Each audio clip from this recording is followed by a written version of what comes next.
નમસ્કાર. ખાંડા હડમતિયા પ્રાથમિક શાળામાં વેકેશન ખુલવા સાથે શાળા પ્રવેશોત્સવ કાર્યક્રમ યોજવામાં આવ્યો હતો, જેમાં બાલવાટિકાના બાળકોને પ્રવેશ આપવામાં આવ્યો હતો. ત્યારબાદ 21 જૂનના રોજ વિશ્વ યોગ દિનની ઉજવણી શાળામાં કરવામાં આવી હતી, જેમાં તમામ વિદ્યાર્થીઓએ ભાગ લીધો હતો.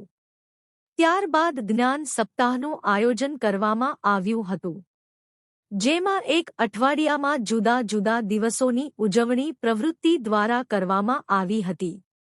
સરકારશ્રીની સૂચના મુજબ વિદ્યાર્થીઓમાં કૌશલ્ય ખીલે તે હેતુથી બાળ મેળો અને લાઇફ સ્કિલનું આયોજન કરવામાં આવ્યું હતું, જેમાં વિદ્યાર્થીઓએ જુદી જુદી પ્રવૃત્તિઓ કરી અને પોતાના કૌશલ્યની ખીલવણી કરી હતી.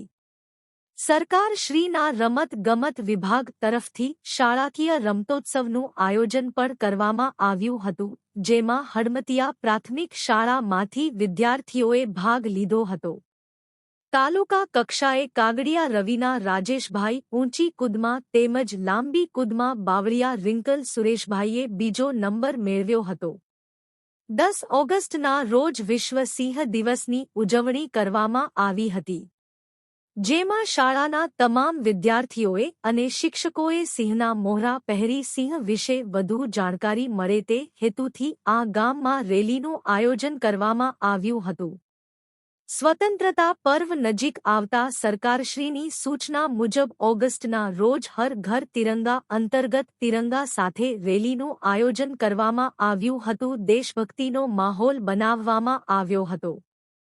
ત્યારબાદ સ્વતંત્રતા દિન નિમિત્તે પ્રાથમિક શાળામાં સરપંચ શ્રી કેશુભાઈના હસ્તે ધ્વવંદન કાર્યક્રમનું આયોજન કરવામાં આવ્યું હતું, જેમાં મકવાણા માહીબેન કાળુભાઈએ સ્વતંત્રતા પર્વના મહત્વ વિશેની વાત સ્પીચ આપી હતી, જ્યારે કુકડિયા નૈતિક હરેશભાઈએ શહીદ ભગતસિંહ વિશે રસપ્રદ સ્પીચ આપી હતી. ગામલોકો મોટી સંખ્યામાં હાજર રહ્યા હતા. આજના દિવસે શાળાના તમામ બાળકોને શાળાના આચાર્ય તરફથી કેળાનો નાસ્તો આપવામાં આવ્યો હતો. શાળાના સમાચાર અને શાળાની પ્રવૃત્તિઓ વિશે સાંભળવા બદલ આપ સૌનો ખૂબ ખૂબ આભાર.